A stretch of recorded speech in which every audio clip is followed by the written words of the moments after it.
Konichiwa! Welcome to Chocolate with Ed Garcia. I'm Ed Garcia. This is chocolate. Lovely chocolate. Yes, and the reason you are here is so that you can eat chocolate with Ed Garcia. We are going to have a simultaneous chew of chocolate because that is the best way to eat chocolate. The best way to eat chocolate is to eat it at the same time as your friend. You're my friend, so let's eat chocolate together. Get your chocolate, bring it near your lips. Ready, ready, ready. Mmm. Mmm. Wonderful, wonderful. Mmm. Strawberry chocolate. This is just so delicious. Mint chocolate is good. Dark chocolate. Even white chocolate is good. Chocolate flavored milk. All chocolate is good. That was delicious.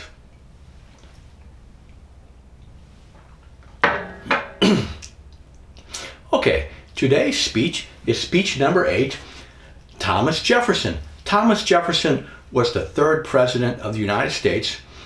More important, he was the first patent examiner of the United States. And here we go. Here's a portrait of Thomas Jefferson. You see he is a very handsome fellow. This is his his portrait, his painting taken while he was president. It's an American tradition to make a painting of the president and to hang it in the museums or in the White House, in the president's house. So this is Thomas Jefferson while he was president. Now Thomas Jefferson was born in Virginia and died in Virginia, and this is his tombstone, the stone placed on his grave.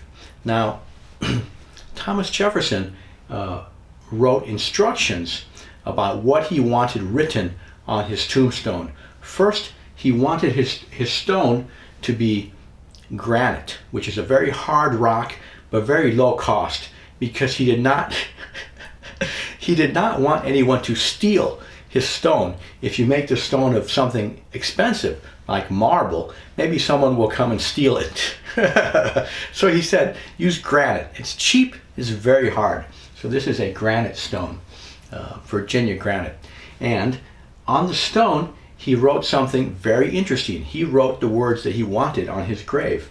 He lived to be very old, so he knew he was going to die, and he took preparation. He prepared for where to be planted, where to be buried, and what words would be on his stone.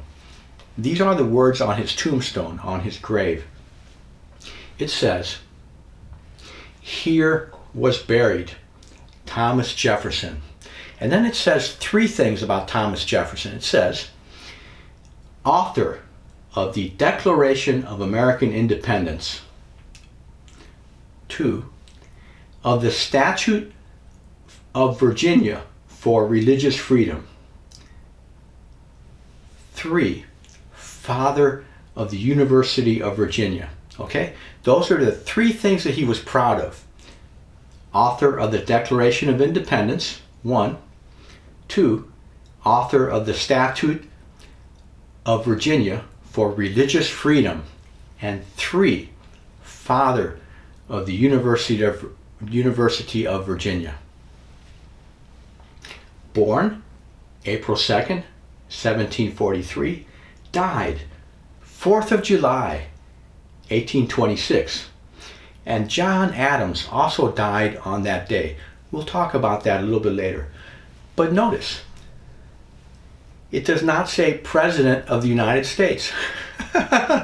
Imagine living your life, and when you list on your tomb, on your grave, the 3 things you did that you think were the most important, president does not make number 3. Maybe president is number 4 or number 5, but it's not 1, not 2, not 3.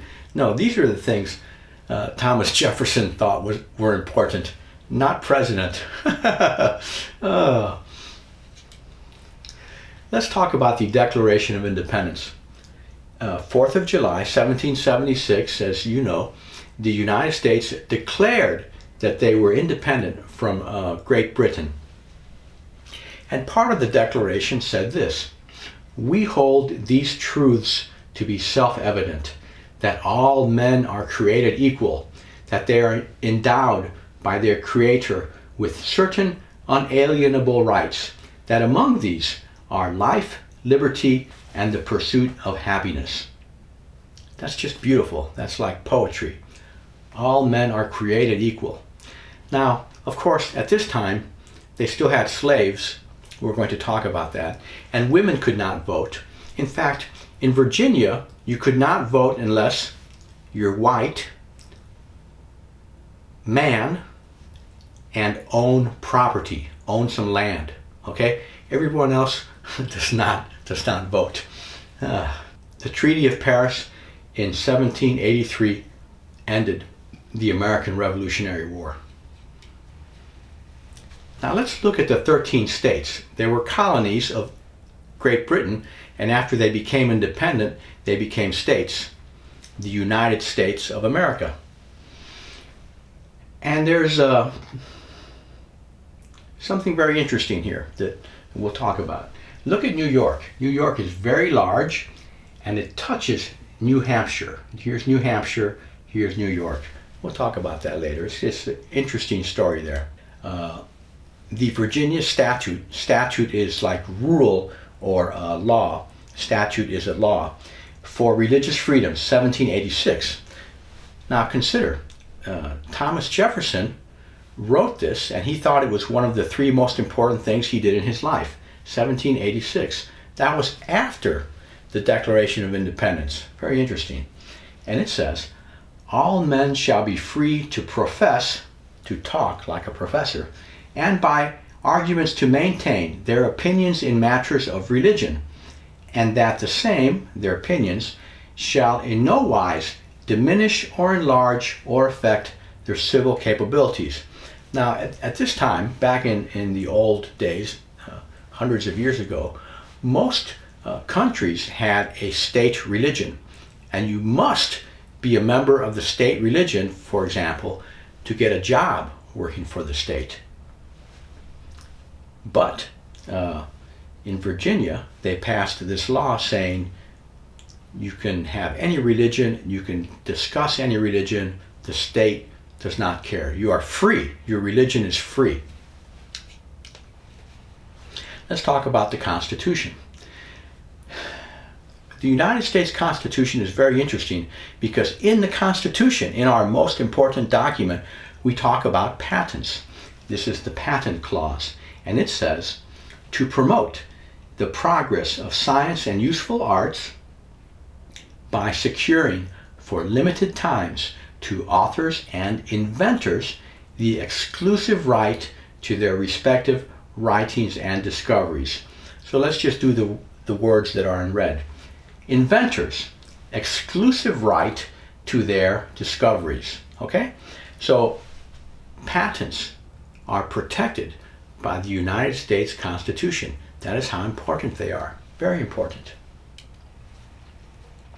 Let's look at the states again, just to have a little fun. Now, you remember where New York touched New Hampshire. Well, look at this yellow thing here. This yellow thing is Vermont. Where did Vermont come from? And the answer is, during the American Revolutionary War, while New York was declaring independence, freedom from Great Britain, at the same time, Vermont was declaring independence, freedom from New York. And this is very common, right? When one area decides they want to be independent from somebody else, part of that area also wants to become independent. They say, okay, well, I also want to be independent. So now we have Vermont, and this is 1790, right? So during the American Revolutionary War, while New York was trying to leave Great Britain and become independent, Vermont decided that it would leave New York. All right. Thomas Jefferson was the first patent examiner. The first patent act, the first laws about patents, were enacted into law in April 10, 1790. Very early, very early. Remember, Declaration of Independence, 1776, Constitution, I think 1783, and 1790, the first Patent Act. So very early in our history.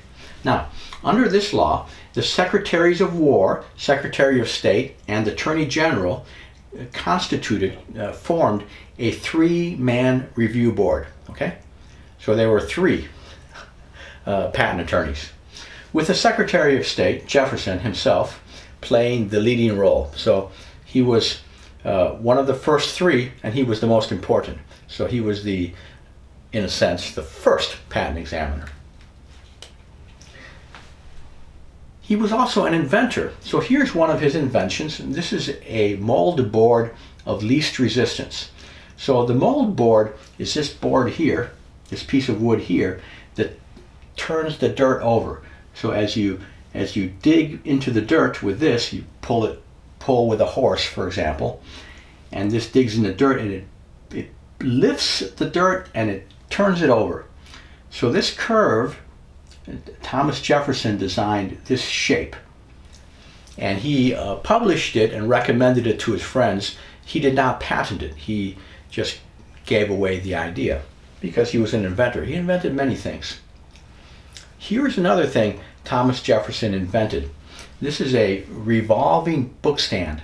This book stand is on a stand here, and this part turns. It revolves, it turns. You can see it's turned partially. Notice, this will hold 5 books.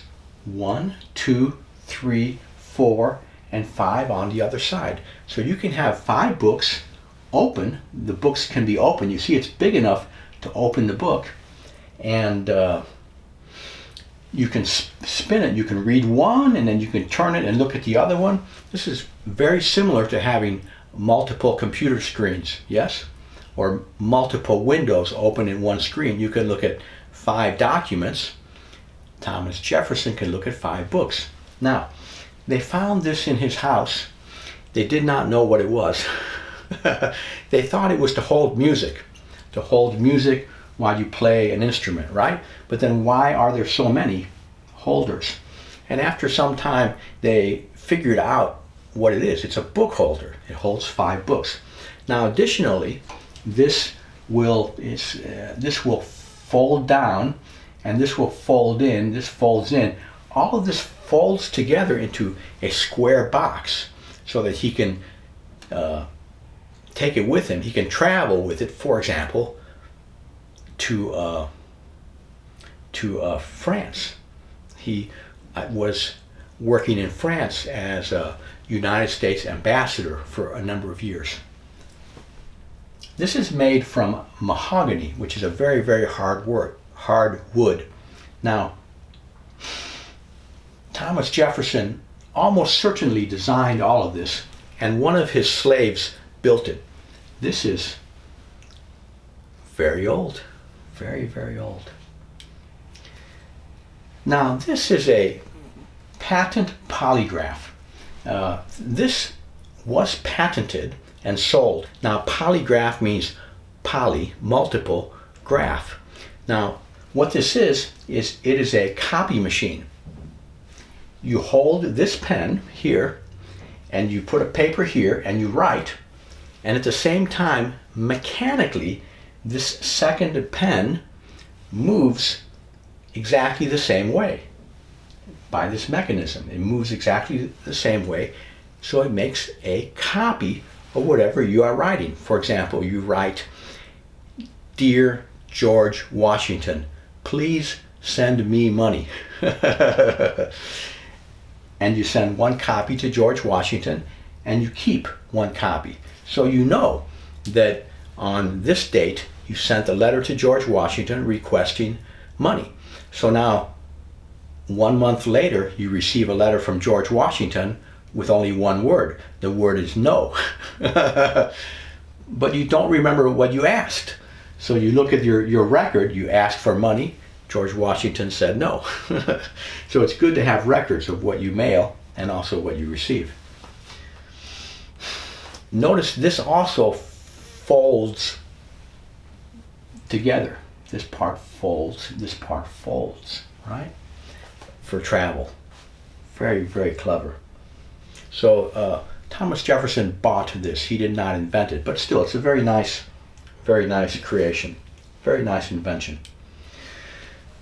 Now, Thomas Jefferson became president, so we could call him President Jefferson. He was the first Secretary of State and also the first patent examiner in 1790 to 1793 under George Washington, our first president.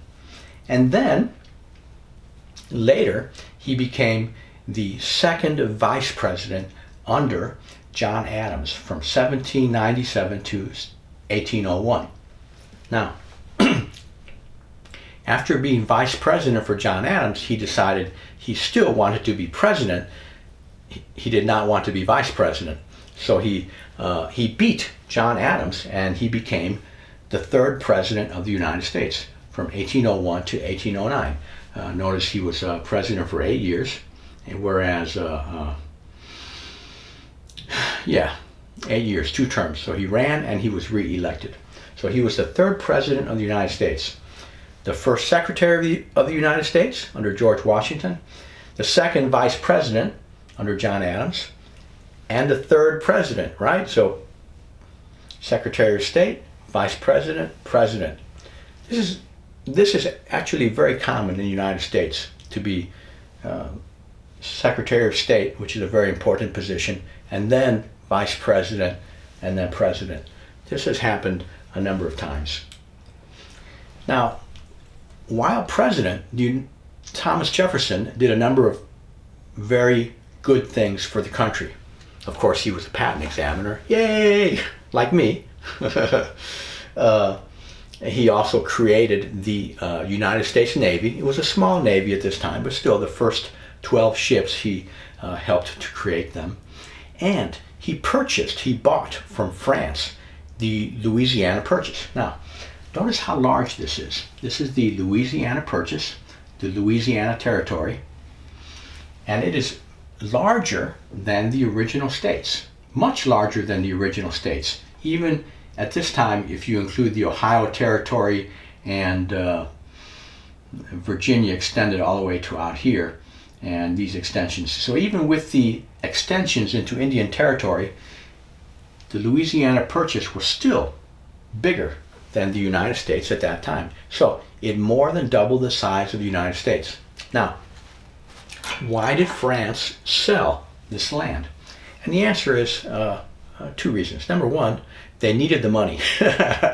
Napoleon was fighting wars and he needed money. Number 2, France was not going to be able to hold this land.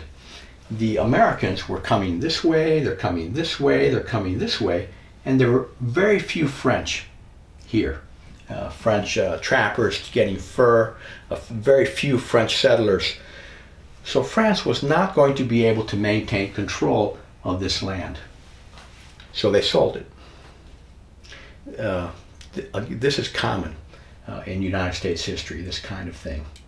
Thomas Jefferson was a slave holder. He owned slaves.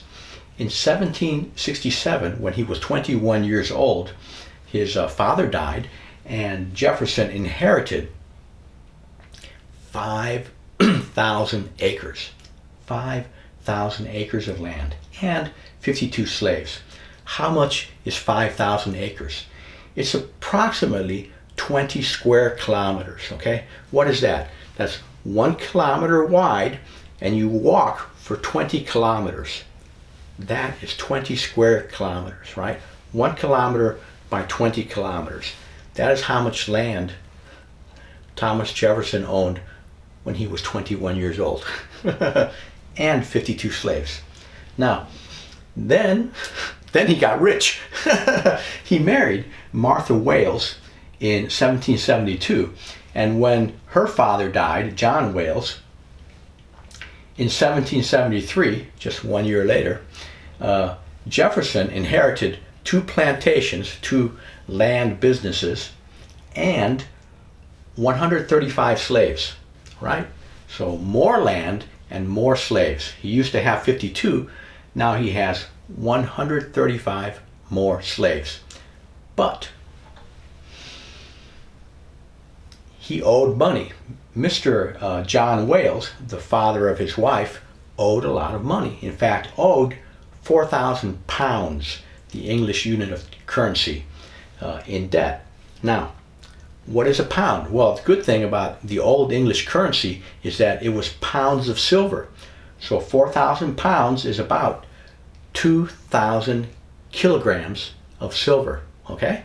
Let me say it again. 2,000 kilograms of silver. Ni sen kilogram of silver. So you have to understand that most of the slaves in the United States were not really owned by their owners. Usually, the owners borrowed money against the slaves, or borrowed money to buy the slaves in order to buy more slaves or in order to buy land. So the Virginia plantation owners, almost all of them were highly in debt and did not really own the slaves. It was like a house, right? You pay for many years and then you own it. Only, of course, some of the slaves die during that period of time. So this was one of the problems during the Civil War. The North wants to free the slaves, but the truth is the slave owners in the South did not really even own the slaves. Usually they were frequently owned by British banks. Okay, so speaking of slaves, let's talk about Sally Hemings. Sally Hemings was one of the slaves that George Washington inherited when his wife, Martha, what's her last name? Martha Wales. Martha Wales died. George Washington inherited, as we said, 135 slaves. One of them was Sally Hemings.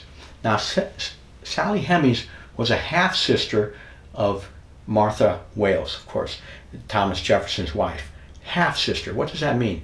That means that Martha's father, Mr. Wales, what was his name? Oops. John Wales. John Wales apparently had sex with a slave, Betty Hemings. Now, Betty Hemings was a mixed race slave. She's a slave, but apparently half white. She was actually the daughter of a slave and an English captain, a captain of a ship. So she was apparently, Betty Hemings was half white from this English ship captain, and then Betty Hemings apparently had sex with Mr. Wales and created Sally Hemings. So now Sally Hemings is only 25% black, right? She's more white than black. She's 75% white. And she's the half-sister of Martha. So now, after Martha, Mrs. Jefferson, died, Thomas Jefferson had 6 children with Sally Hemings.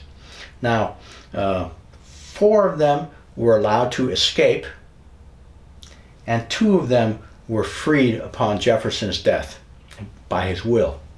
In 1823, the remaining 130 slaves, he still owned 130 slaves, were sold to pay the debts of Jefferson, because Jefferson still owed money. He owed a lot of money. He lived very well, drank a lot of wine, he built his big house, and he entertained guests, and he had a very good life, and a lot of it on borrowed money. So now let's look at Thomas Jefferson's grave again. Notice someone wrote something on the side here.